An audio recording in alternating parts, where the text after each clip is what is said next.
Au début, quand j'ai ouvert, chaque cliente qui venait et qui disait « je veux ce traitement, pourquoi vous ne faites pas ce traitement ?» J'étais ouverte à tout. Donc tu as écouté tout le monde. J'ai écouté tout le monde, que ce soit les hommes, les femmes. Et aujourd'hui, on peut venir dans nos 2 salons, qui sont à Meller-David et à Beta Kerem qu'on vient d'ouvrir, et faire en fait de A à Z.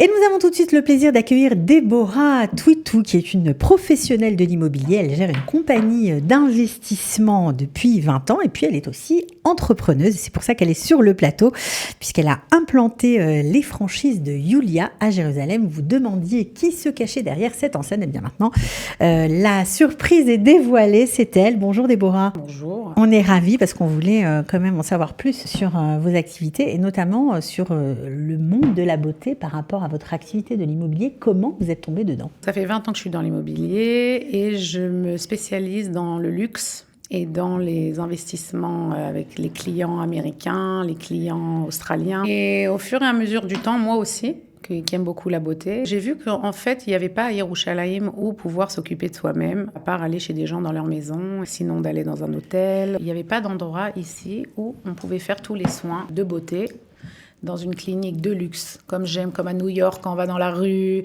ils sont tous là-bas les uns après les autres. Même si on n'y va pas tout le temps, c'est vrai qu'on aime bien parfois se gâter. Peut-être qu'avant, c'était moins commun, mais aujourd'hui, tout le monde a envie de se gâter. Ça ne coûte pas des 1000 et des 100. Et les gens aiment faire ça. Ils font ça en famille, ils font ça en couple, ils font ça avec leur fille, ils font ça pour la bat mitzvah de leur fille, ils font ça pour une kala avant qu'elle se marie. Et donc, voilà. Et donc, en fait, en étant allée à Youlia à Tel Aviv, et j'ai vu qu'il n'y avait pas ça à Yerushalayim. Et comme je suis une entrepreneuse badam, dans le sang, donc j'ai dit, je vais emmener Youlia à Yerushalayim. Mais quand j'ai ouvert, donc j'étais pas encore Youlia, on a ouvert sous un nom qui s'appelait The Lounge. Et Youlia, qui est arrivée à 18 ans en Israël et qui est elle-même esthéticienne et qui a commencé avec ses 2 mains. Et donc, une fois qu'on avait déjà ouvert le lounge, elle est venue et elle voulait, ouvrir à Yerushalayim. Et comme on était déjà à l'emplacement prime location et qu'on avait investi plus d'1 million de shekels pour refaire et c'était magnifique, elle a dit pourquoi pas être... franchise. Donc, on est devenu franchise de Youlia et on a ouvert donc à la rue King David. Après, je me suis dit, toutes mes clientes d'immobilier, les américaines, et tout le jour où j'ai ouvert, c'était la fête. J'ai fait en plus un opening comme aux Oscars avec le tapis rouge et tout, je leur ai tout fait, les robes longues du soir, etc. Et elle me remerciait d'avoir un endroit comme ça. Un endroit comme ça est arrivé à Yerushalayim. Quand on pense à Youlia, on pense souvent manicure, pédicure. Avant que je devienne, moi, franchise de Youlia, elle faisait vraiment que les ongles. Moi, j'avais déjà tous les soins autres, que ça soit l'épilation à long terme, au laser. Définitive. On travaillait à l'époque et jusqu'à aujourd'hui avec Dermalogica, qui est une compagnie américaine de produits cosmétiques et aussi les produits pour faire les traitements et les soins du visage. Dermalogica est dans plus de 100 pays dans le monde. Avec le FDA, etc.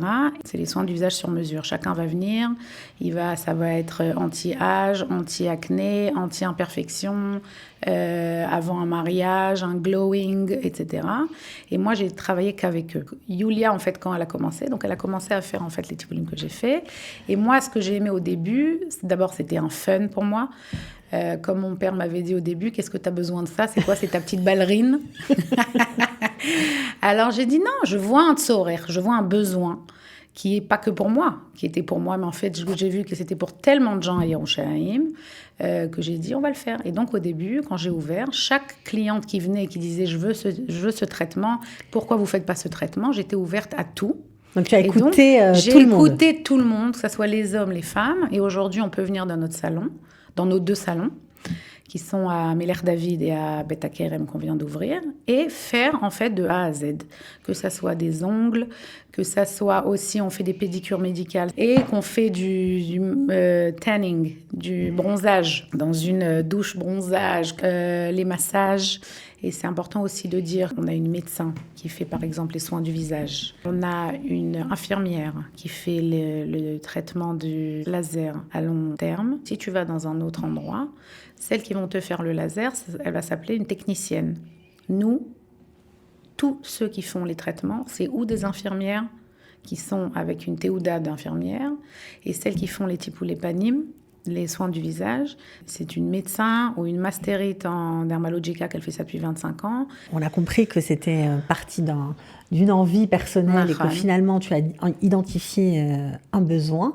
Mais il y a beaucoup quand même d'enseignes, alors peut-être pas aussi luxueuses que celle de Julia, mais quelle est ta grande valeur ajoutée? On peut dire que c'est quoi? C'est plutôt le service ou la diversité des soins, les produits qui viennent des États-Unis, c'est quoi? On va dire que ceux qui connaissent Julia, ils savent pourquoi ils viennent à Julia. Definitely, c'est le Sherout.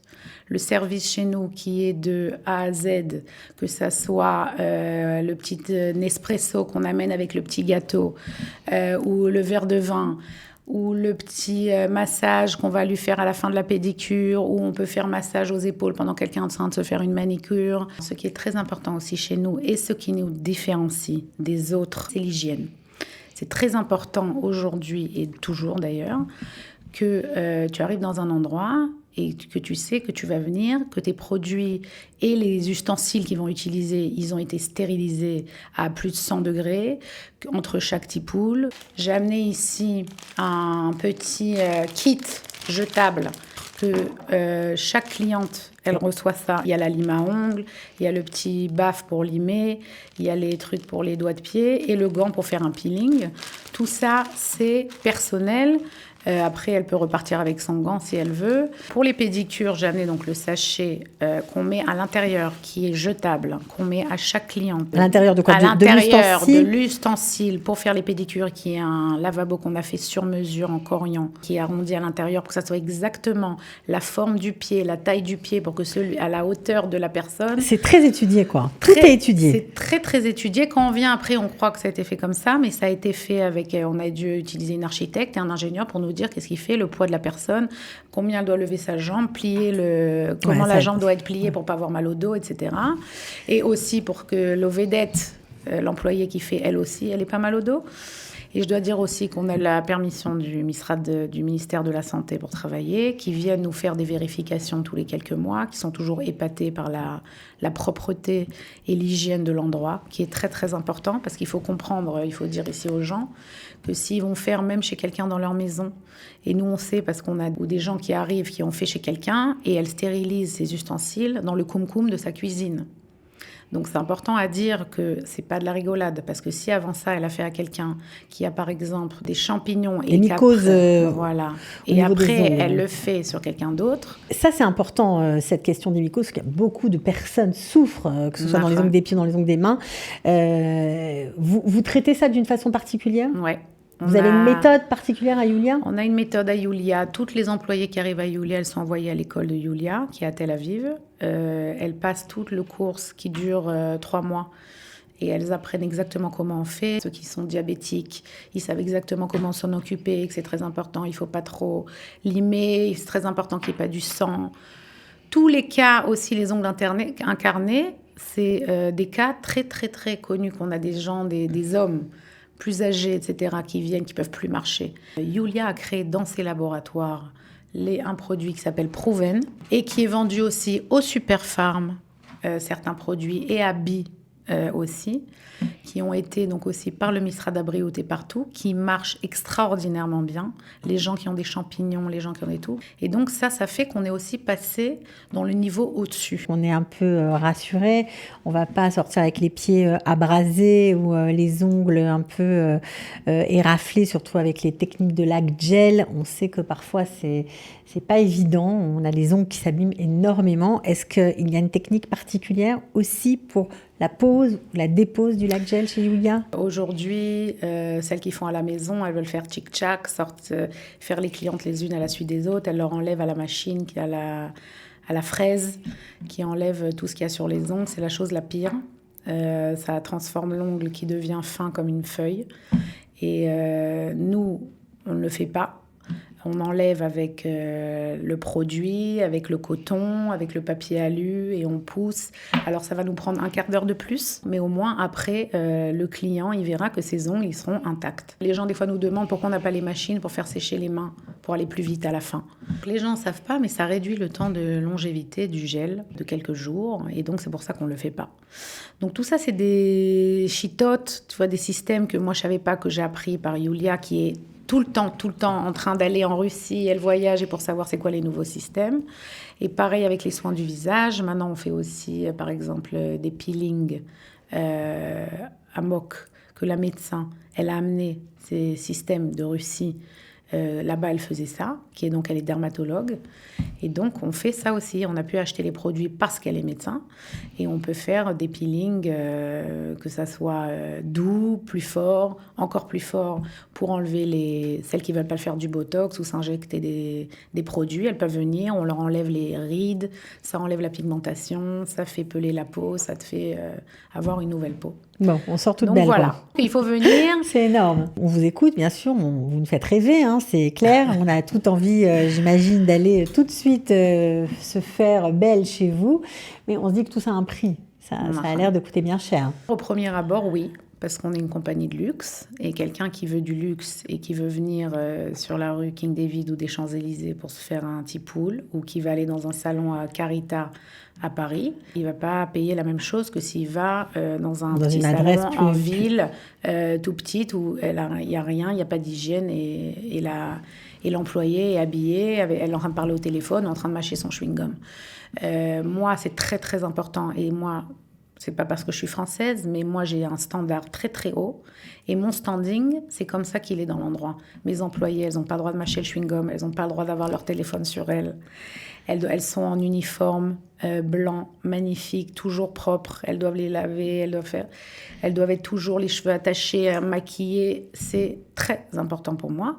Donc tout ça ensemble fait que tout le monde dit « Ah, Julia, c'est cher ». Maintenant, il faut comprendre que quand on vient à Julia, on est assis dans un fauteuil de massage, on se fait les kiffs, on a les gens, ils viennent, on les voit, on prend des photos, ils s'endorment, ils font leur sieste. Elles ont leur petit café, leur petit verre de vin. Plein de gens viennent entre copines. Au lieu d'aller se faire un date et d'aller au resto, elles vont se faire un soin ensemble. Et ensuite, quand tu arrives au bout du compte, que tu as reçu tout ce tipoule et que tu t'es fait vraiment le kiff, tu vas arriver à la caisse. Et à la caisse, quand tu vas comprendre que ce que tu payes, en fait, c'est peut-être 20 shekels de plus que tu payes à quelqu'un dans sa maison. Si les 20 shekels, ça les vaut ou ça les vaut pas, ça, c'est à chacun de juger. Mais c'est important de comprendre que si aujourd'hui, par exemple, je donne un exemple, une pédicure, ça coûte 235 shekels, une pédicure médicale qui dure 1 heure entière. Si on a aussi on appelle ça des packages, c'est-à-dire les gens qui sont fixes chez nous, ils en achètent 10, ils en reçoivent un gratuit. Et c'est lo mugbal bazman, il n'y a pas de limite de temps. Donc ça fait que la pédicure à la fin, il lui coûte 189 shekels. Donc toi, tu veux me dire, est-ce que c'est cher une pédicure à 189 shekels médicale, avec on s'est occupé de tout ce que tu as, et si tu as des ongles incarnés, et si tu as de la pâterette, des champignons, et si tes ongles ils sont cassés, et aussi si ton ongle est cassé, on te remplit avec de la colle et on te le fait, etc., dans ta chaise de massage avec ton petit café. Ouais. Donc voilà. Alors ça, c'est important de le préciser parce que il ne suffit pas de faire rêver les gens, il faut aussi leur expliquer le côté pratique des choses. On est content d'avoir notre statut, notre image de marque, c'est le luxe, parce que c'est le luxe. Mais finalement, quand on vient, il faut juste passer la porte et demander et s'intéresser, que les gens vont voir très vite que en fait, c'est donné à tout le monde. On a des khayalotes qui viennent le vendredi, qui arrivent, c'est donné à tout le monde. Il ne faut pas être riche pour venir à Julia. Pourquoi avoir décidé d'ouvrir à Beth Hakerem il n'y a pas très longtemps, je crois que c'est assez récent. Qu'est-ce qui t'a motivée ? Alors, tout le monde m'a dit, pourquoi t'es folle ? Pourquoi tu ouvres encore un endroit ? Je n'osais pas. Pourquoi t'es folle ? Pourquoi t'as besoin de ça ? Parce que c'est vrai que quand tu ouvres un deuxième business, le plus dur dans ce business, en fait, c'est les employés. C'est d'avoir le top des employés. Moi, c'est très important pour moi, la qualité. Et à part le service, etc., que les managers aussi, c'est des employés qui sont montés dans les échelons et qui sont arrivés. Bien sûr. Mais donc, c'était les employés. Mais j'ai dit, ça fait depuis 10 ans qu'on existe pratiquement à King David. On a déménagé, on était à King David en bas. On est monté à King David 28 en face de l'hôtel parce qu'on a, Baruch Hashem, pu acheter le local. Et donc, c'est pour ça qu'on a déménagé là-bas. Et donc, on avait énormément de clientes de Beth Hakerem, de Mevaseret Zion, de Nayot. Et les clientes, ça fait 5 ans que les clientes me supplient d'ouvrir à Beth Hakerem. Et moi, je voulais ouvrir dans un endroit classe, dans un bel endroit. Je voulais pas prendre un petit magasin de 30 mètres carrés. J'avais besoin au moins de 80 mètres carrés, etc. Et donc, ça fait 5 ans que j'attends pour être dans le Merkaz Misrari de Ramat Beit HaKerem. Et donc, voilà, donc ça c'est fait. Ça fait même pas un mois qu'on est ouvert. Baruch Hashem, c'est vraiment c'est un autre style, et c'est 2 styles différents. C'est les hauts plafonds, on a investi des sommes astronomiques pour que les gens viennent et ils se sentent que même à Beit HaKerem, tu as la classe, tu es dans comme on roule. C'est la travail. C'est vraiment important pour toi. Pour moi, c'est très important parce que moi, je ne peux pas faire quelque chose qui n'est pas top. Ouais. Et elles savent, mes employés, que quand j'arrive, la première chose que je fais... Garde à vous.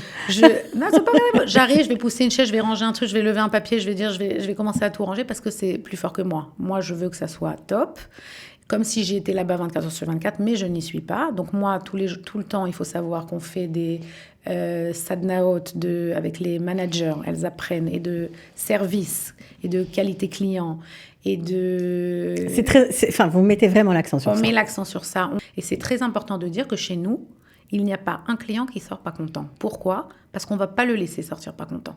C'est-à-dire que nous, ça existe nulle part, que si quelqu'un il vient et il a quelque chose, il n'a pas été content, on lui a fait mal ou quoi, il ne paye pas. À moi, ça va me coûter de l'argent, je vais perdre de l'argent parce que je vais payer mon employé qui a fait le tipoul pendant 1 heure, mais la personne qui ne va pas être content, elle ne va pas payer et elle va revenir pour qu'on lui refasse. Et parce que si jamais il y a eu quelque chose, des fois ça arrive, quelque chose, parce qu'on veut que les clients soient toujours contents. Quel type de clients vous avez à Beit HaKerem ? Vous avez dit que c'était très différent Alors, la différence entre Beit HaKerem... King David, on a beaucoup d'anglo-saxonnes, des touristes. On va dire qu'on a 80%. Au début, on pensait qu'on allait avoir que des touristes, mais c'est pas du tout comme ça. On a 80% à King David. C'est des gens locaux qui habitent ici, mais des anglo-saxonnes ou des Israéliens de Ramat Gvoa. On a beaucoup de ministres, d'ambassadeurs, parce qu'on est autour de tout, les ambassades, etc. Et à Beit HaKerem, on vient de découvrir, parce qu'il y a une énorme Keïla de Français, mais alors là, elles sont enchantées. Donc, disons que ça correspondait à un besoin aussi. Et là-bas, en plus, on a upgradé à Beit HaKerem, on a amené des chaises qu'on a fait faire sur mesure à l'étranger, avec... vous avez investi, quoi. Vous avez vraiment mis votre cœur... Cœur et âme. Voilà, cœur et âme. Alors, je suis obligée de poser la question. Votre soin préféré, c'est quoi ? Alors, mon soin préféré, c'est un soin du visage. Je fais un soin du visage 1 fois par mois chez Alain, qui est mon esthéticienne depuis 12 ans. Quand j'habitais à Modine, avant d'arriver à Yerushalayim, c'était déjà mon esthéticienne chez elle. Et donc, je l'ai débauchée de chez elle. Et donc, avec moi, comme elle est venue à Yerushalayim, finalement, elle a déménagé aussi de Modine, près de Yerushalayim. Ça doit faire, je sais pas, 30 ans qu'elle fait ça. C'est une Russe perfectionniste extraordinaire. Et donc... on sort de là, on se sent comment ? On se sent... D'abord, tu te sens renouvelé. Et moi, quand je sais que je dois aller la voir, j'ai pas besoin qu'elle m'appelle. Je vois dans le miroir. Si mon visage s'assombrit ou il devient un peu plus gris, j'appelle, je fixe un rendez-vous, je sais que je dois aller la voir. Maintenant, même avant un mariage ou quoi, le mariage de ma fille ou quoi, je fais un petit pool glow où elle me fait, tu sors, t'as l'air... d'abord, ça t'éclaire le visage. À part ça, je m'endors toujours. Les petits poules durent 1h30. 1h30, la musique, les bougies, les bonnes odeurs, le kiff. Et à part ça, qu'elle est professionnelle, tu sors. Et il y a beaucoup de gens toujours qui arrivent au sniff, ils disent, moi, je veux ce qu'elle fait, Déborah. Je veux la peau de Déborah. Alors, je leur dis, je fais rien. C'est elle. Et ce qui est très important de dire aussi, c'est que Dermalogica, ils ont leurs produits. Il faut continuer à la maison. Et à la maison, on continue. Et ça fait 10 ans que je fais ça. Et ce que je fais aussi, que j'aime beaucoup, je fais des massages du corps. On a une masseuse qui fait dans tous les hôtels de la rue. Je ne vais pas citer les noms, mais de tous les grands hôtels. Et elle vient chez nous 1 fois par semaine et elle fait des massages du corps. Et Kamouvan, on prend moins cher que les hôtels. Et elle nous fait, on a des salles de spa, c'est comme à l'hôtel. Donc, il n'y a pas de raison de ne pas faire, quoi. Donc, voilà. Qu'est-ce que tu as envie de dire aux gens qui se disent, ouais, tout ça, c'est bien beau, mais ce n'est pas pour moi. Est-ce que je vais prendre 2 heures de mon temps pour aller me payer un soin pareil ? Moi, je pense que chaque personne dans la vie, que ça soit un soin, ou que ça soit venir passer du quality time, comme on dit, avec son mari, avec sa femme, avec sa fille, avec ses copines. Toute seule même. Toute seule, il y en a plein qui viennent. Et devenir ce qui fait. Et se faire une matana pour nous, avec tout ce qu'on travaille toute la journée. On bosse. Et après, on s'occupe des enfants et on fait ça. Se faire une pause et se dire maintenant, moi, je kiffe.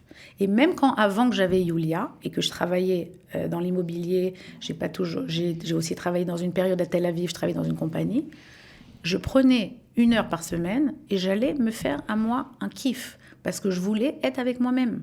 Et c'est pas parce que ça va coûter 20 shekels, 30 shekels de plus. Alors au lieu d'aller s'acheter une jupe, alors elle va venir et elle va se faire ça. Et les hommes aussi, ils adorent venir. Et on comprend. Mais les hommes adorent venir. Des fois, je dis à des autres hommes, même des datis. Ils se font, on va dire, faire des soins. Ils se font tout. Par des femmes ou par des hommes? J'ai que des femmes. Que des femmes. J'ai que des métaplats de femmes, Ok. et même des hommes avec des kippotes, et les hommes avec les pailles, et les hommes avec tout. Les femmes leur font des tipoulim parce que c'est leur travail. hygiénique, c'est, comment on dit, médical. Tous les hommes qui viennent faire leur pédicure médicale, etc. Ou les soins du visage. Ou on a beaucoup d'hommes qui font aussi le laser sur le corps. C'est des hommes qui font parce qu'ils savent que c'est une infirmière, c'est une médecin. Donc ils le font. Donc c'est professionnel, donc ils le font. Et ils sont enchantés. Et donc, tu vas avec ta femme, ton mari et ta femme, ils se font 1 heure ou 2 heures de quality time avec un verre de vin. Et donc, il n'y a pas de raison d'aller, comme il y en a, ils vont aller se faire un Yom Spa dans un hôtel. Ça va leur coûter 1000 shekels et ils vont aller le faire. Et ben, il y en a, ils n'ont pas 1000 shekels, mais ils vont avoir 200 shekels. Et ben, ils vont venir à Yulia. Et on va leur donner tous les soins et tout le pinouk, du café, du massage et tout pour 200 shekels. Voilà. Ok. Bon, alors on se donne tous rendez-vous chez toi, quoi. Il n'y a pas de souci, vous êtes tous Il accueillis. faut prendre rendez-vous, peut-être, c'est ça. Il faut faut téléphoner. Sans Pas rendez-vous, obligé, on peut pas venir sans obligé. rendez-vous. À King David, vaut mieux prendre rendez-vous parce que c'est très très pris à cause aussi parce qu'il y a des touristes, etc. Beth Akerem, c'est une autre sorte de clientèle, donc eux c'est plutôt ils arrivent, ils rentrent. On ils vient viennent sans venir. rendez-vous. Et il y a tous les détails dans le site internet de Yulia, où il y a tous les tipoulim qu'on fait, tous les soins, etc.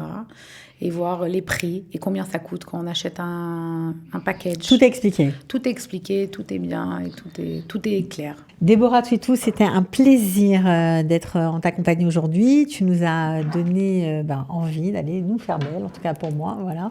Merci. Merci à toi. Et voilà, j'espère que tout le monde va comprendre que se mettre en avant et de venir se faire un kiff chacun, magué à l'anneau, comme on dit, à Très chacun et à chacune, de venir et de profiter. Et voilà, et puis j'espère, voilà, si quelqu'un a un autre endroit où il a envie qu'on ouvre un Yulia à Yerushalayim, il faut juste nous le dire et voilà. Ah je crois que le message va passer. Merci beaucoup. Voilà, à très bientôt, merci Déborah. beaucoup.